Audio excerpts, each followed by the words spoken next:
Okay, I'm going to go ahead and just review the way we're operating this evening. Each candidate will have 2 minutes to begin with for opening statements, and we'd like to know why they are running for the office they're running for. And then a number of questions have been provided by Surry County Republicans. We will be asking those of each of the 3 candidates.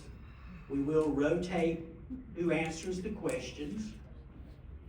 And then at the end of the regulation questions, I've already got several questions from the audience.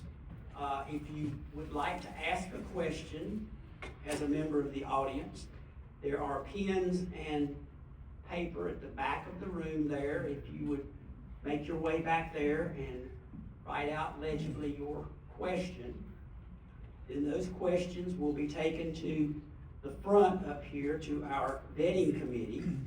And then once they pass that vetting committee, then they will be given to me and I will ask the candidates. You can ask a question to an individual candidate or the whole group of candidates, okay? All right, we're ready to start. So Paul, you're gonna have your opening remarks. Okay. You have 2 minutes. All right. Opening remarks and tell us why you're running. Okay. Yeah, go ahead. Good evening, everybody. Thank you for allowing us to come out and speak to you tonight to learn more about the candidates. It's a pleasure to be with you tonight.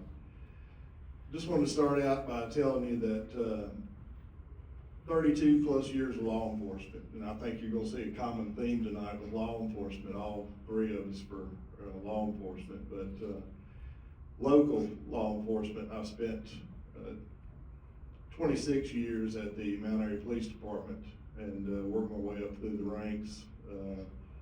Worked for Sheriff's Office for 4 years as your chief deputy if you live here in Surry County, and also as a 2.5 years as a North Carolina magistrate here assigned to Surry County. But you know, tonight's not as much about me as it is about you. And I want to preface that with, you know, I've been going around for the last few months and talking to several people throughout the county here in Surry County and also Wilkes County. And it's important to know the struggles that each of us are facing on a daily basis. And we're all forced to going through those struggles. You know, I think about the coffee shop owner that I spoke to over in Elkin that she just can't keep good help because it's either try to pay insurance for her employees or it's her keep her doors open. Like the guy that works that's a mechanic down in Pilot Mountain that I talked to that has just been, you know, regulations are eating him up as far and taxes. And also about, you know, as far as the people all throughout our county are struggling. So that's why I want to run. I want to run to be a help. I want to be a sounding board, and I want to take your voice to Raleigh. Okay, Thank very you. good. All right, Dan, you're next. Okay. Opening remarks and why you're running. Thank you, sir. I'm Dan Kiger, and I'm from the Elkin area, live in State Road, right on the middle of the line between Wilkes and Surry, so I can serve both counties pretty well. I have about 44 years in law enforcement with about 3 different departments. Finished my career with the Highway Patrol, where I was a line sergeant over 2 counties responsible for all those men in those 2 counties. Made tough decisions, made quick decisions and responsible decisions all my life. I've been a public servant all my life. I have spent some time in past years in civic organizations such as the CJIN Board, which is the Criminal Justice Information Network governing board in Raleigh for the past few years, appointed by the Speaker Pro Tem of the Senate. We control and approve all the technology for the court systems and for the courts, the clerk's office, and technology that's bought and purchased and big ticket items like that. I've spent some time on the Surry Community College Foundation Board, which raises money and finds ways to raise money for needy students and for scholarships and helps students that need help. Several other things like that along the way. I've been on the board as the rescue squad in Elkin and the fire department in State Road. I've just been a public service all my life. I'd like to see us do better with economic development, more jobs, less taxes, Second Amendment rights, our freedoms we should always preserve. I have no problem with you protecting your parties and your homes and your property at home. We'll protect that, and we'll do everything. We'll hit the ground running, and we'll do all we can for Surry County citizens each and every day. Okay, very good. All right, AJ, 2 minutes for opening remarks. Thank you, sir. First off, I want to say thank you all for coming out tonight. We know we don't have the fame as the sheriff's race does, but the one thing I can say is that we should give a hand to any of these people, all of you all for coming out, because this shows that you are the dedicated to the party. My name is AJ Daoud. Many of you in the past have heard my career, what I've done on the state level, what I've done with Donald Trump in the White House. But let me tell you what I've done locally. Most people do not know that for almost 30 years I have worked at and am the owner of Cox Needham's Funeral Home. We took one funeral home within 10 years, and we now have a chain of 8 funeral homes assisting over 500 families a year at the worst time of their life. So part of my business experience lent itself into helping the community. We served with Paula here, and I don't want to mention her name, but don't bring her into this, but we did United Way together. We did Habitat for Humanity together. But the biggest reason I ended up jumping in this race is the economics of our county is terrible. It really, really is terrible. Let me go ahead and I'll give you a 30-second thing we could talk about later. Wilkes County had a 45% increase in their property tax this year. It's only a matter of time before Surry County gets that. What ends up happening is your commissioners don't have the gumption to either look at the expense side or look at the tax side. So they kind of put it underneath the rug. And then what happens is when it gets to the point where they can't hide it anymore from us, the taxpayers, you end up with these outrageous tax bases. We'll get a little bit more into that later. Thank you. Okay, very good. Keep the mic. Can I steal it? First question, you can if you'd like. All right, question number 1. Do you support the legalization of marijuana by the North Carolina State Legislature? Why or why not? I personally don't, and I'll tell you the reason why. I had the ability to be vice president of a national police organization. And right when legalization of marijuana was starting to occur out on the West Coast, your Oregon, your Washington State area, in particular California, they want to go ahead and say it's for medicinal purposes. It is not for medicinal purposes when you could walk into any store that is a dispensary and buy cookies and candy and other items. That doesn't sound like medicine to me, ladies and gentlemen. That sounds like recreational drugs being done through a legal means. Now, Florida has done it. How much will this increase certain aspects of crime, of crashes, of particular dangers to other people in the community because they can get THC legally? That's my answer, sir. Okay, very good. All right, pass it down. Same question, do you support the legalization of marijuana by the North Carolina State Legislature? I do Why not. or why not? I do not. I think it's a gateway drug. I think it leads to other drugs. I think that I'm concerned about driving while impaired because of marijuana use. I'm concerned about the youth being controlled by it, and it gets them hooked on it, and it goes to other things.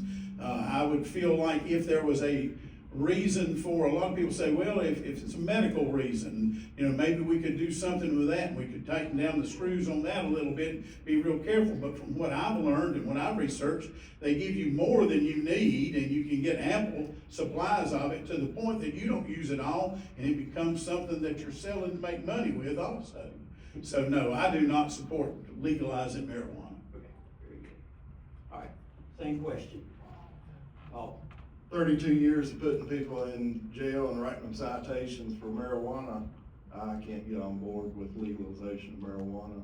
I agree with him, it is a gateway drug to our community and to our nation. You know, basically what it starts out as, you know, you start it with marijuana and it's recreational, and then you start into your harder drugs. The medical aspect of it, I can't get on board with it. There's other means and other ways for us to help our people that are having medical issues than to legalize marijuana. For me to go to Raleigh and be on board with legalization of marijuana goes against everything that I've ever stood for 32 years. Okay, very good. Paul, your question number 2. Do you support Bill SB 50, which is the Freedom to Carry bill? I do support the freedom to carry. I believe that that's our God-given right. I believe it's written in our Constitution and our amendments as far as our Second Amendment to our right to bear arms. It's very important that we have some rules and regulations as far as restricting people that are having issues as far as domestic issues are concerned, but those situations need to be properly vetted through court, in my opinion, before you take someone's rights away as far as them being able to carry. You know, carried, open, carried, concealed. You know, I don't believe personally in carried concealed permits. I think that if you are an American citizen, you should be able to carry.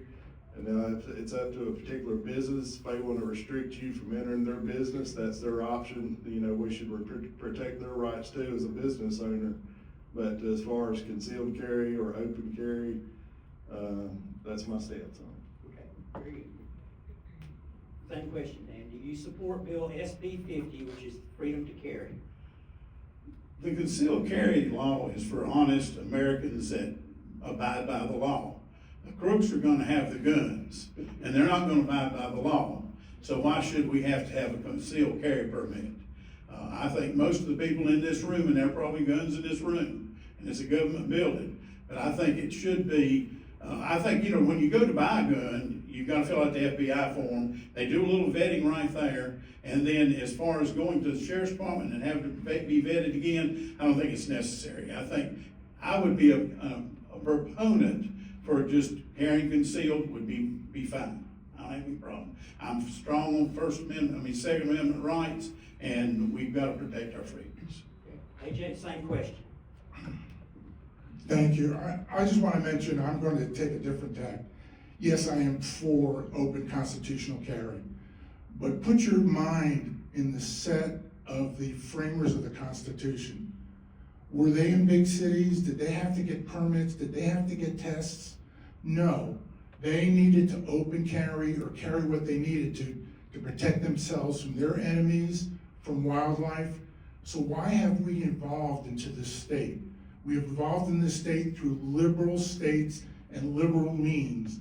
And again, when I was part of the task force and doing law enforcement with the cocaine cowboys, the only ones I saw with guns were the illegals that came into this country and had guns.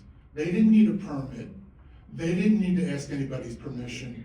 So I am a very, very strong proponent in making sure that everybody's rights in this room is to carry, to protect your family, to protect yourself, but more importantly, think about the people that wrote our Constitution. Nobody put a restriction on what they did to survive. Thank you. Okay, very good. All right, same question to you, AJ. Same answer. Same answer. Yeah, I'm gonna give you the same answer. Why did North Carolina state government not approve the revised vaccine schedule from the DNC? And will you support following the facts, not politics, of the medical industry? The vaccine issue has been such a hot topic within our nation, our own country, okay? I believe, again, that it is up to the individual parent, person, and individual on what they want to take, what they want to do, take an injection, take a pill. It is their health, and they could take advisement on that. But if they choose not to take an injection, choose not to take a pill, that's their choice. That is your right to do as you feel with your own body. So, Okay. All right, Dan, let me repeat the question again. Why did the North Carolina state government not approve the revised vaccine schedule from the CDC? And will you support following the facts, not politics, of the medical industry? Facts are always best. I think in all of us in law enforcement, we used facts and we went by facts. I will not take another one. I had to take one early on because I worked for Wake Forest University, and it was either that or not, to either work there. So I think parents know what's best for their children, whether it's in schools or whether it's vaccines or whatever they need to do. I think they're gonna look after the children and make those decisions for them. And I think it's up to the individual what he wants to do with his body and his family. So I think that's, it's their right. I don't support mandatory vaccines. Okay. All right, Paul. Overreach. That's what it is. It's overreach. Parents need to be able to choose what they want to choose for their kids. And the government getting in the way and making the decision for the parents, I can't get on board with that. There's certain instances like measles vaccines and those sort of things that, but at the end of the day, that boils down to the parent of that child making that decision on what they feel best as a family that they need to make. But the government getting involved, it's just overreach, and I can't get on board with that. I would not be if I was in Raleigh at the time. I would have not been for it. Okay, all right. Next question. Paul, you're gonna take this one again. Should every voter show a valid state-issued ID in order to vote in any election in this state? Absolutely. The voter integrity laws in this country have been lacking for quite some time. And I honestly believe that those are things that can be taken and done as far as the IDs are concerned. I like what the previous speaker had to say about some of the thought processes that she had on it as far as voter integrity, but we need to be beefing up our voter integrity. I personally am for, like she said, I'm personally for a one-day vote. Back in the day, when, even though I'll say no older than I am, back in the day, when we first started, when you used to go out and vote, it was the one day.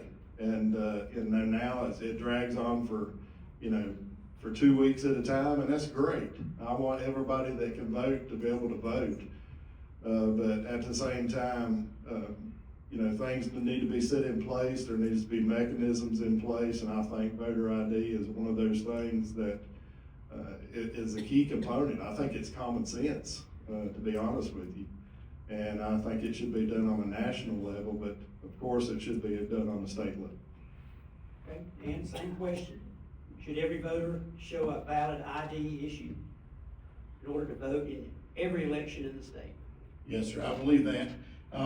We go get a car loan, we gotta show a valid ID, we gotta show a picture ID. If we go cash a check and they don't know us, we gotta show an ID. So why would we not have to show an ID and prove who we were and something as important and sacred as a vote? And as far as working at Wake Forest, the big thing was false IDs. The kids got false IDs, and it had their picture on it, and it had their name on it, and they were from Washington State, or what.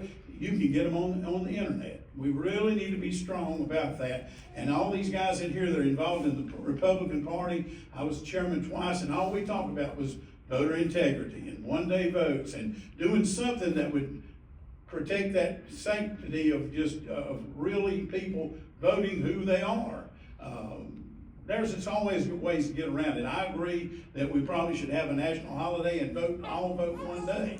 I think we should have valid IDs and picture IDs to prove who we are, so we get an accurate vote, because in the end, a bad vote could affect all kinds of government and change all kinds of norms. So, you know, it could elect presidents, not elect presidents. You know, we have all the immigration and the people that are coming, unvalidated people that are coming across, and, you know, they can get these IDs and they can vote, they can change elections. So yes, absolutely, they need a valid picture ID to vote their conscience. AJ, same question. Thank you very much. Of course, we must have voter ID. These gentlemen will tell you, just as when we used to do law enforcement, they didn't produce a voter ID, a driver's license, a form of identification. They were held, they were questioned. But let me correct a few facts for you. Right now, in North Carolina, it is a constitutional amendment that has been upheld by the North Carolina Supreme Court and the upper courts, that an ID has to be shown when you vote. So there is no question about it whatsoever. When I had the ability to be part of the election integrity team for the NCGOP, what we used to have was 4 lawyers at each election that would take complaints from the 100 counties. We now have established with the RNC, and thanks to our president, the money has come in where every election we will have a minimum of 125 to 200 lawyers assigned around the state to investigate any kind of voter fraud or voter ID. What we should be focusing on is the latest bill that's been introduced, which will create a driver's license that will have, especially for immigrants that are not U.S. citizens, that have registered with customs, and that ID will say that they are a legal alien. So that way, if they go to the polls, the workers at the polls will know right away that person cannot vote. That is in the House right now. That is making its way through committee. That is what we all, as Republican and Republican parties, should be focusing on. Okay, AJ, you got this one. Next question. Do you think current legislative authority is balanced with the judicial and executive branches as originally intended in the state constitution? And if not, what is your vision to regain that balance that favors a more constitutional republic? Again, I had mentioned earlier that I am a big historian. Let's look at the history of what has gone on in our country and in our state. So, our system has been set up where the 3 branches of government are equal.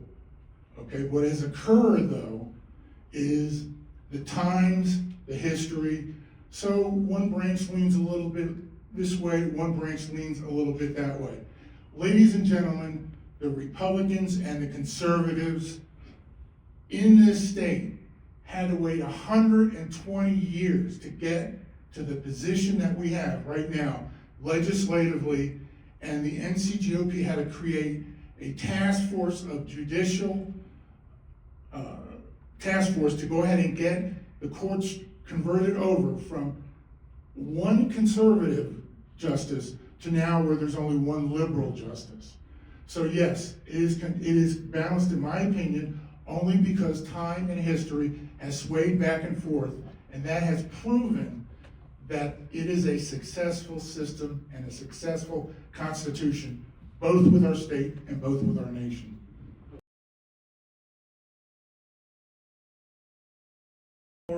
As people that make appointments to the judicial system, and that we need to hold on, and we need to appoint conservative judges.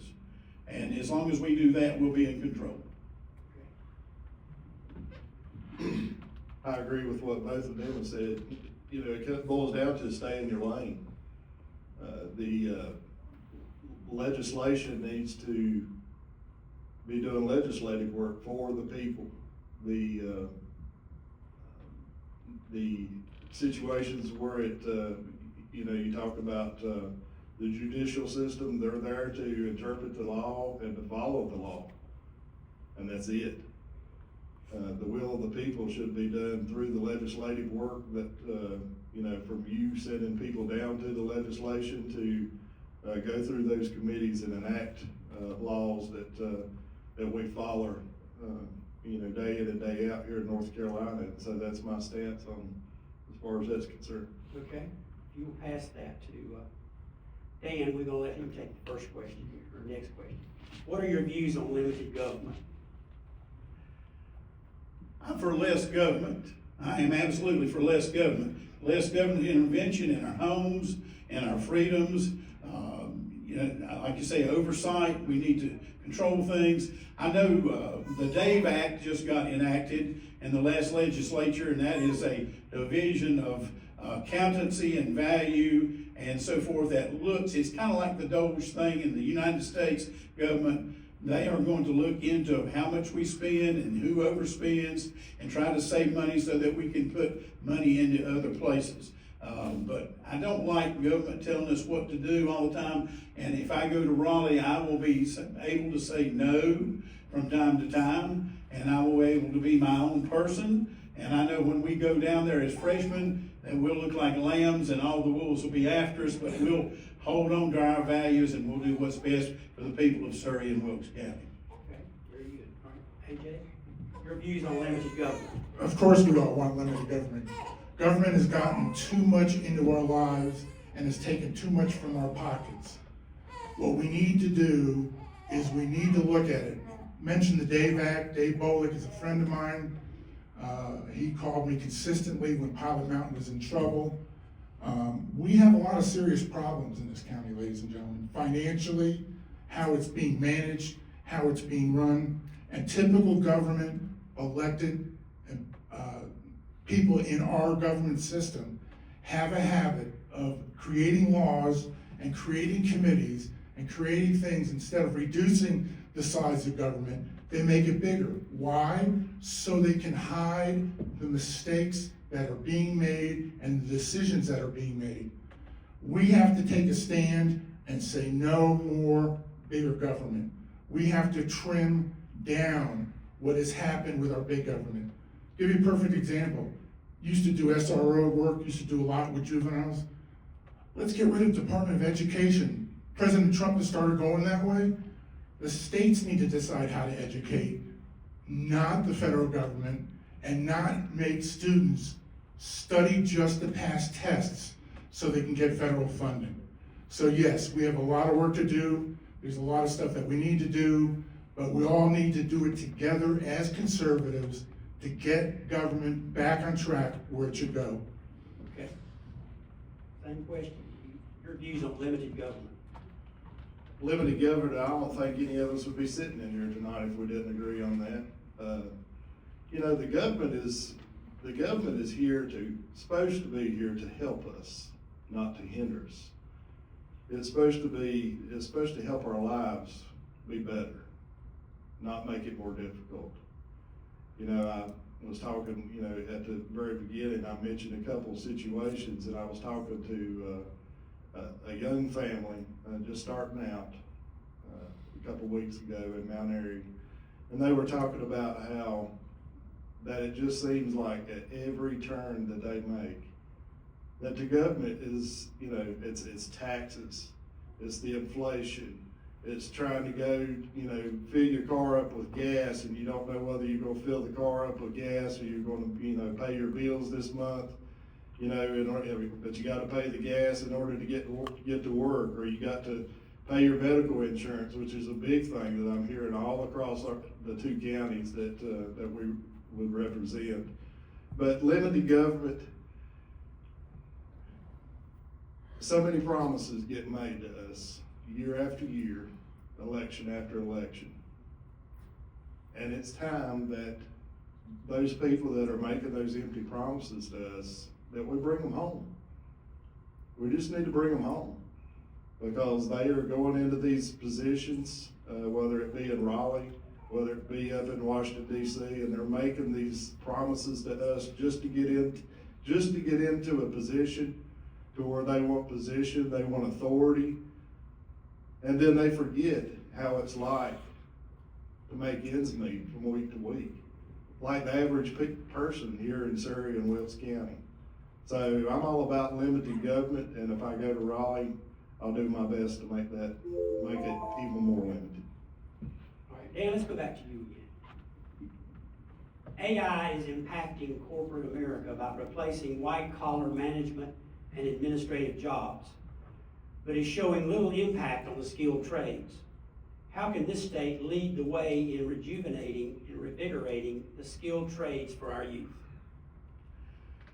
AI is a tool that's gonna be here for a while. I think it does help in education, but I don't think it should be taking tests and writing papers. I think it has to be limited. But getting back to the main question there, we have a great community college system here that's a great asset to this county. They do in Wilkes County also. Skilled workers, everybody's not gonna be fortunate enough, or maybe not can afford to go to college, and they're not gonna be doctors and lawyers, and I think we need to focus on trades and, classes in school that, give people the knowledge to do trades. We all gonna need plumbers, we're all gonna need electricians, we're all gonna need those carpenters to build our houses. Right now, the average age of a licensed electrician in North Carolina is 63. These younger people could come up and they could start, and in a short period of time, they're gonna be starting with one truck. I know a boy in Winston-Salem that started with me in high school. He started with a used truck, and now he has 20 running in Winston-Salem. And he's gonna sell that company one of these days or pass it on down, and he'll be riding Easy Street after that. But trades are very important, and we've got just attracting business here. We should work harder at attracting business and giving our kids careers rather than jobs. We have a perfect infrastructure. We have a new airport with 55 foot of runway. We can bring planes in. I would be a proponent to go to the Economic Development Commission in Surry County once a month as a legislature and sit down and say, what are you doing? What kind of leads we got? Well, where are we going next? What do we got to do? Because we've got the infrastructure, the highways, the water, and the workforce to create great jobs. And I'll work hard to do that.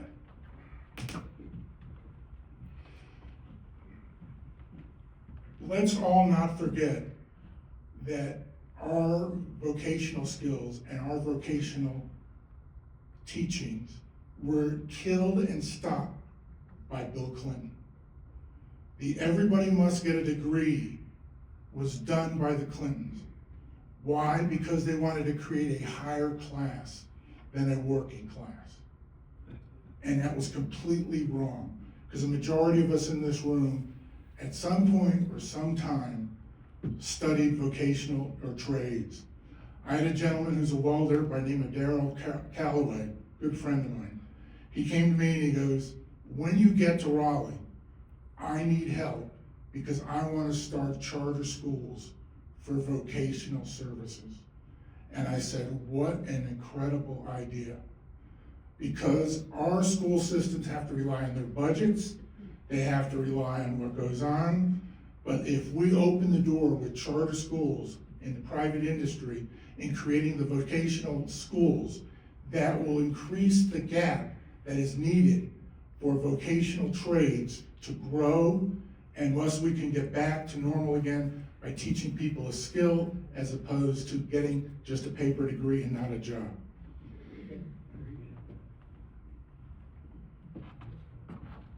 We're going to repeat the question. AI is impacting corporate America by replacing white-collar management and administrative jobs, but is showing little impact on the skilled trades.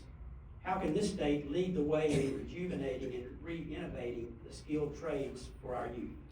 AI is here to stay. Whether you like it or not, it's the new next thing, and it is here to stay. We need to embrace that as a community and as a state. I'm gonna go personal here a minute when we talk about blue collar work. I got a son that runs a landscaping or a tree service and land clearing business. My other son works for him.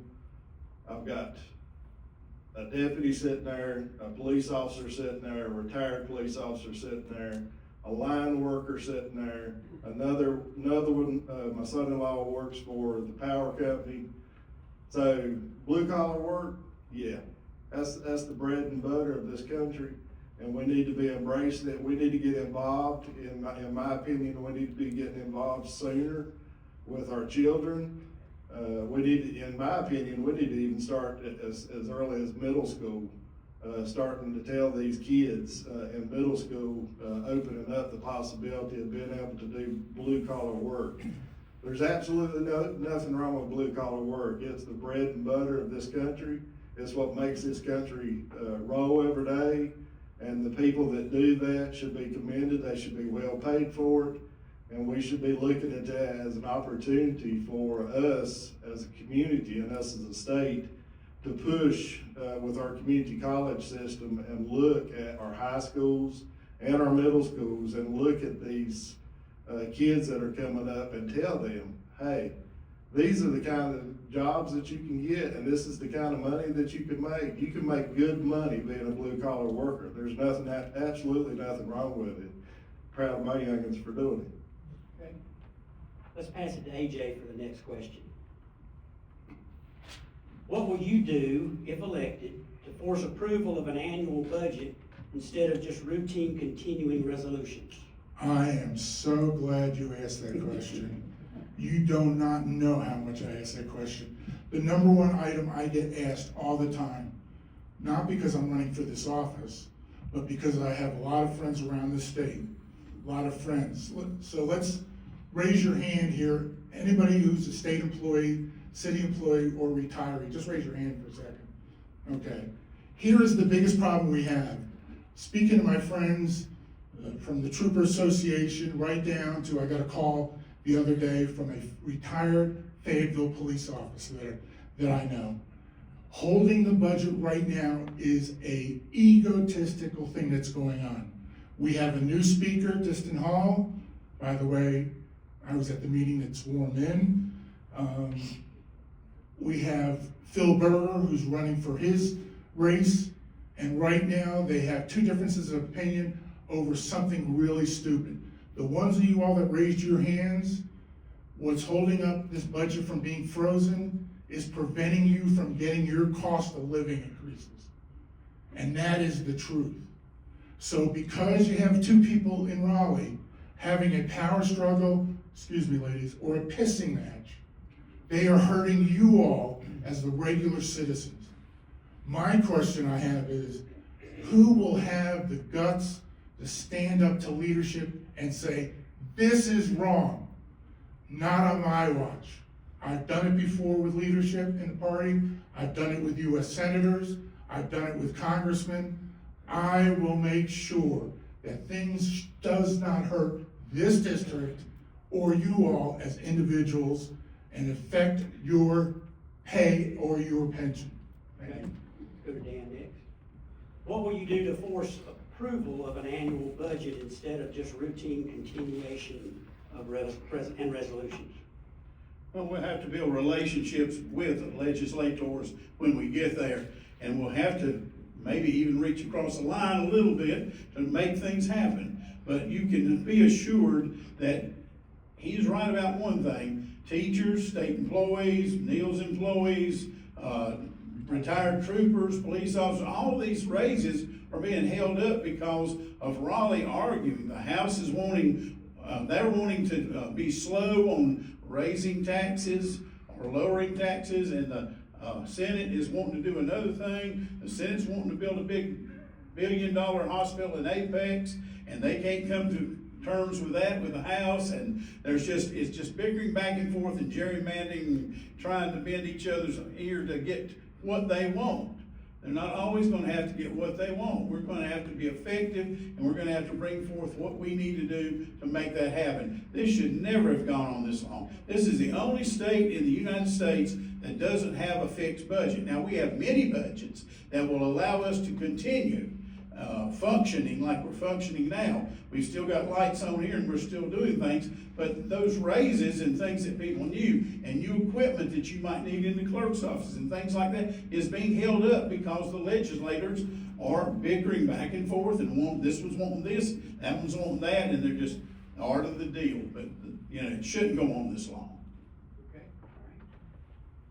Okay, I agree with both of them. We all agree on something.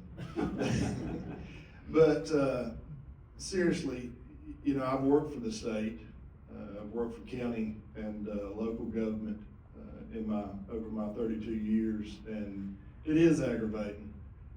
It's aggravating that we have people that are supposed to be doing the will of the people, and they can't do nothing but fuss and fight and bicker amongst themselves.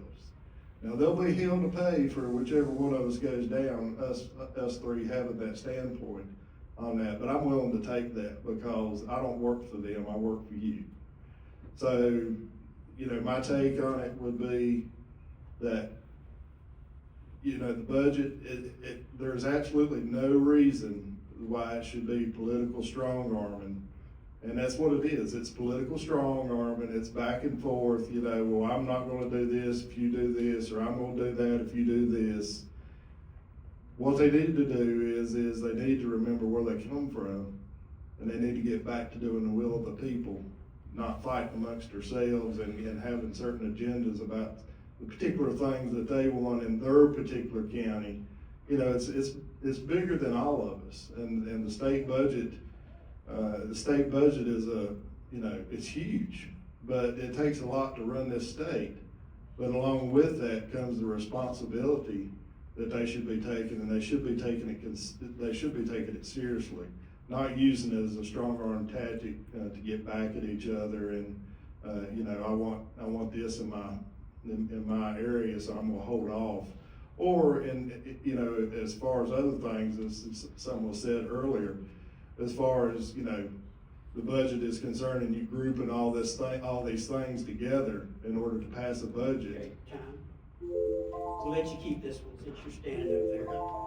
Florida is considering elimination of property taxes. How do you think this will impact North Carolina, and should this state consider following suit? I've been thinking about that quite a bit. Me and my wife have actually had several conversations about property taxes. And, where are you gonna get the tax base from? You could go with sales tax as far as that's concerned, about what you purchase. But the thing about the property taxes are, we are taxed to death.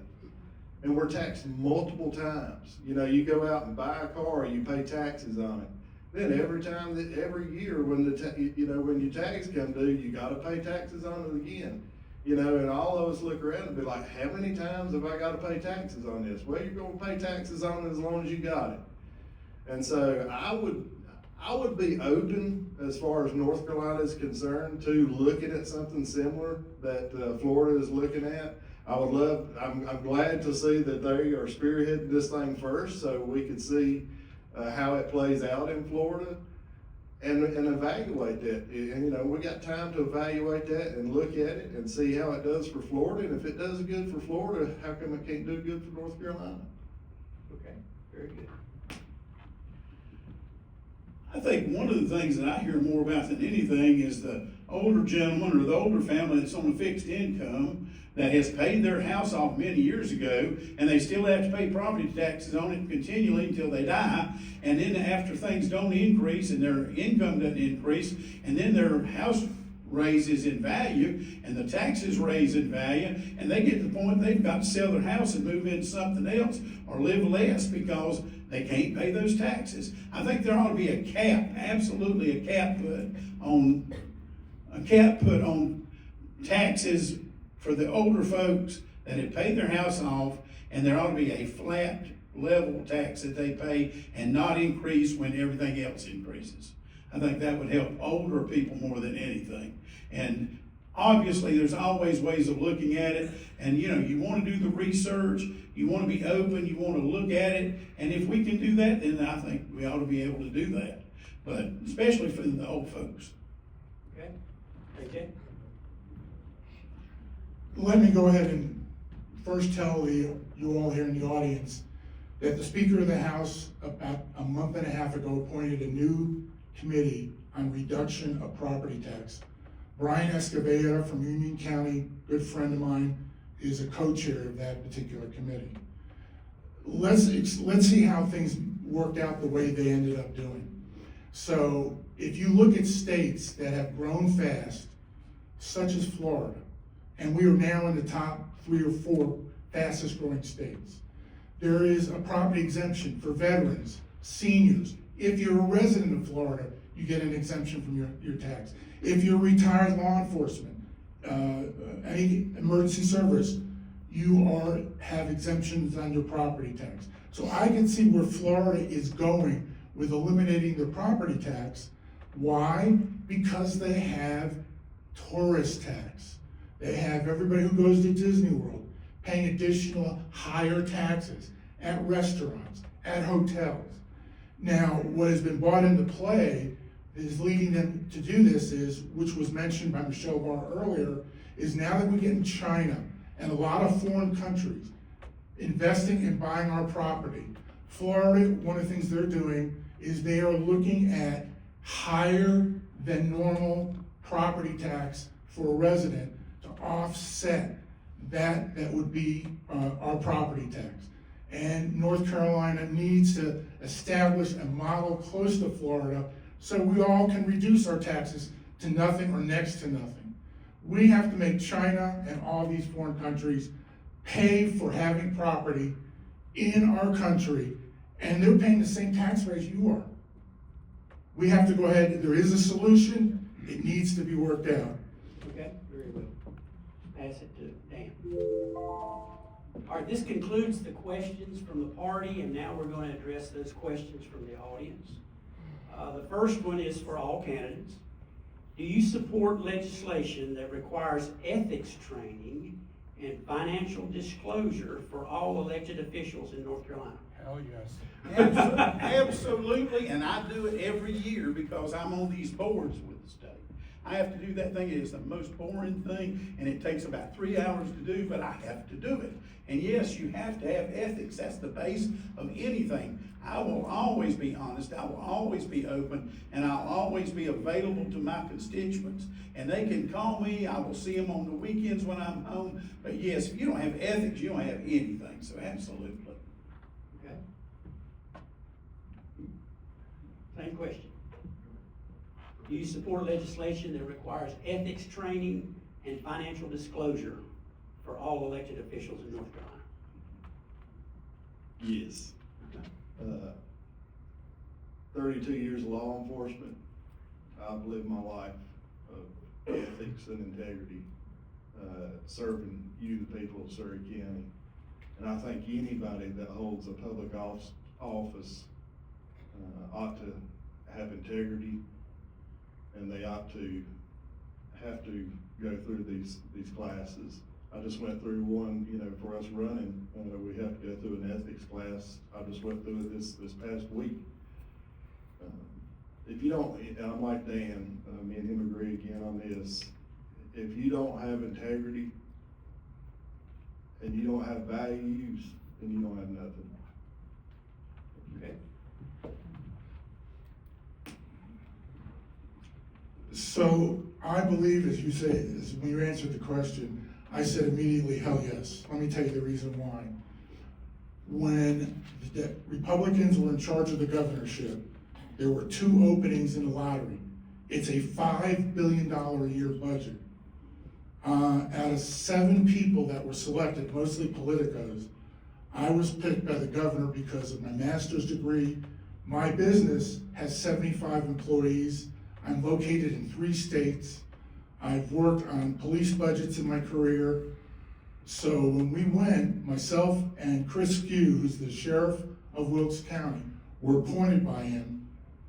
We were surrounded by a staff of Democrats and other commissioners whose every waking moment was, how could we spend lottery money, not on education, but on stupid, goofy things, like spending $5,000 to wrap a lottery vehicle that goes between the food stores.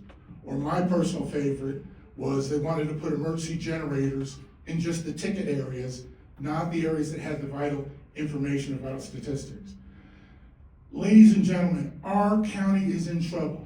We have one town right now that is under the auditor's purview.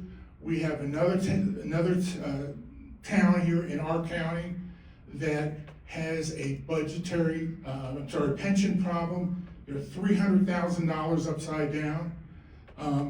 Why did it take Mount Airy 13 years to get a a state grant to finally start the construction of the auditorium, which I was at the introduction for, but the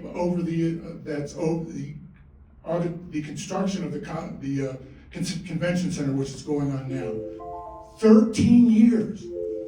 There's no cooperation between local and state, and it's gotta stop now, because we're gonna pay the price. Okay, you'll pass it to Paul. Paul, these are a couple of questions that are directed towards you. It said you recently resigned your position as magistrate in Surry County. Were any complaints, formal or informal, filed against you while you were magistrate? If the answer is yes, did they play any role in your decision to resign? Wow. Let me clear this up. There was an informal complaint filed against me while I was a North Carolina magistrate here in Surry County, and it was that I was actively out campaigning for Sheriff Steve Hyde. I went into the judge's office. He asked to have a meeting with me, and we spoke about that. And after my explanation to him, he said, everything is fine. There's not a problem. We don't have an issue here. I resigned because of the state bringing about a new system that had occurred throughout the state. It was brought in. Neil can attest to this. He talked about it the other night. It was a system basically where the magistrates here in Surry County and across North Carolina, basically what ended up happening is I was probably doing 90% magistrate work, 10% paperwork. When this system come in, it flip-flopped, and basically I was doing 90% paperwork, 10% magistrate work, in my opinion. I'm retired law enforcement, 32 years. I have an exemplary history and past in law enforcement. I did not resign because there was any type of inappropriate behavior, and actually I'm a little bit upset that someone had even asked that question in an open forum like this. But hey, I'm an open book. I don't mind answering the question. But if you have any further questions, whoever asked that, and you got some type of issue, want some more clarification, I'd love to speak with you, because there was nothing inappropriate done. All right, one final question is to you again, Paul. Okay. Surry County employees are eligible for a one-step pay increase on the Surry County pay plan, according to county policy, every 2 years. Did you receive step increases in pay more frequently than that during your time as chief deputy? If so, how many did you receive, and what part did you play in determining your own pay increases as part of the budget preparation for the Surry County Sheriff's Department? I did not determine my own pay increase. That's Sheriff Hyde. He's the sheriff of our county, and he does make those decisions. As far as any pay raise, and I can't believe this question is being asked to me tonight, but I'll answer it. Any pay raise that I ever received was within the scope of the policy of the sheriff's office and within the county budget. Any pay raise that I received was because I had worked there for a particular length of time and it was time for a pay raise, or because I achieved educational experience, or I had received other things like from the North Carolina Justice Academy as far as my intermediate and advanced certificates in order to get those pay raises. All of that is laid out. That was laid out years ago before Sheriff Hyde even took office, that those types of raises are laid out. There was nothing inappropriate done. If you've got a question about it, I'll sit down with you with my personnel action forms. I've got every one of them that I've ever got from the sheriff's office. I'll be glad to sit down with anybody that has it. But that questions my integrity and I've got an issue with that. I don't have an issue with answering the question, but I will tell you this, it's very upsetting to me that I would get asked that question, but that's okay. It's not a problem, because I don't have nothing to hide. Okay. Thank you. Pass it to David. Got one last question for all candidates. That is simply, what is your opinion on abortion? I'm pro-life. I don't believe in killing babies. I think the law that's set up by the legislature now and approved in his law is sufficient, and I think it should only even be considered if the life of the mother is endangered, and it should be in a short period of time, and it should be, the counseling should be involved, and all this should be done before decisions are made. But overall, I am against abortion. We'll make this simple. I am totally against abortion. And to prove it, me and my wife door knocked for Susan B. Anthony in Surry, Stokes, and Yadkin County to get petitions signed so we can go ahead and get forward with restriction of abortion.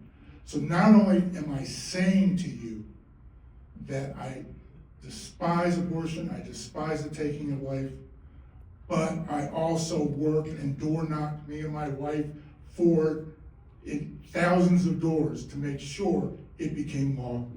Okay? One last one.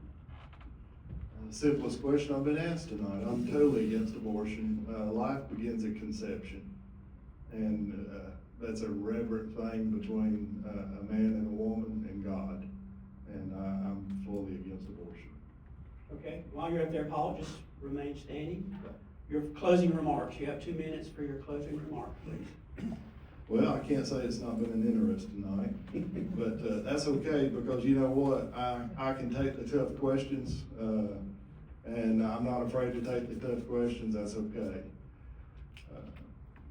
32 years plus of law enforcement, and I hate standing up here because I feel like I'm bragging on myself, but I've led my life with integrity and purpose, and I just want to make sure that there's a lot, and I'm not saying these guys, but I just want to break something out for you a minute.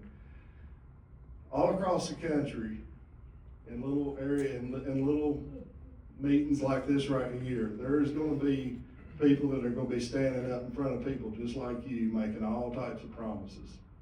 And I will tell you this is the only promise that I will make. I won't make any other promises. That if I go to, if you elect me and I go to Raleigh, I'll do the absolutely best that I can do.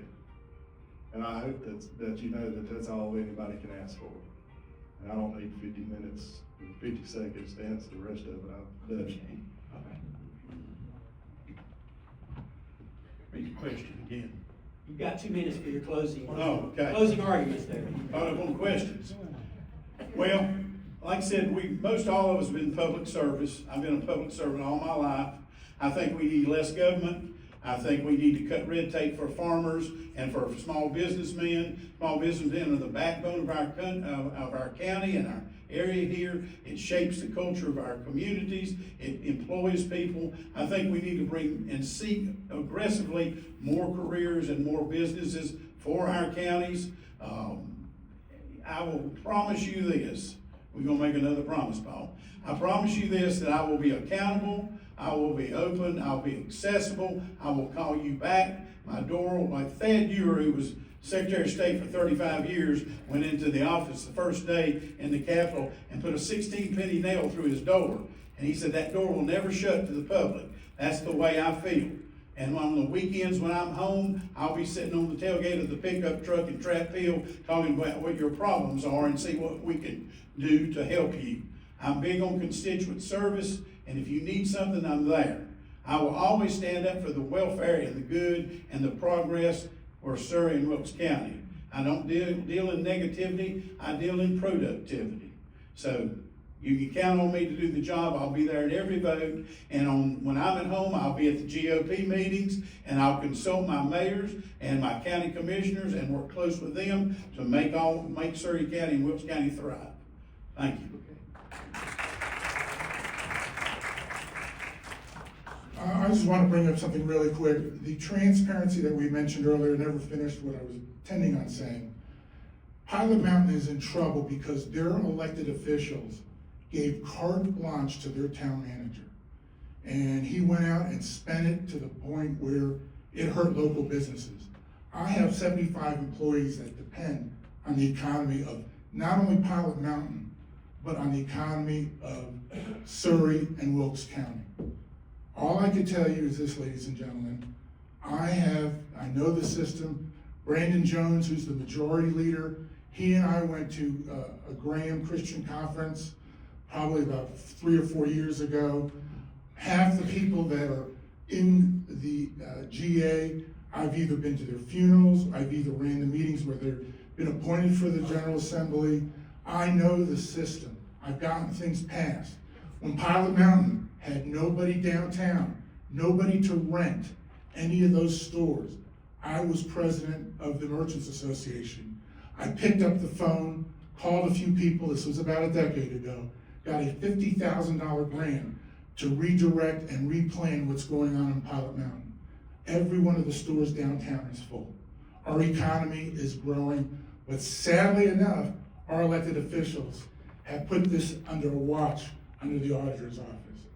Ladies and gentlemen, let me tell you something that they say and they mention about freshmen in Raleigh. It's called FF, freshman failure. That means the first year you get elected, you get put in the back of the room, barely anybody knows your name. Second term you're in there, if you're lucky enough, is learning how the system is and finally learning how to file a bill. Ladies and gentlemen, with me, there's no FF. I know the system, I know the players. John Bell is in charge of the budget. I can name a dozen other people. I can tell you what committees they're on. Ladies and gentlemen, we want to cure the problems of Surry, and we want to make it economic stronger because we are a tier 1 county, which is the worst economic county in the tier system. Then you need to bring me not on my watch so I can kick butt, and I will be for Surry County. I am not taking a pay because I don't think the citizens of Surry County should go, citizens of Surry County should not go to Raleigh to handle their problems. Thank you, and God bless everybody. This concludes our questions. I think we owe these 3 gentlemen a round of applause.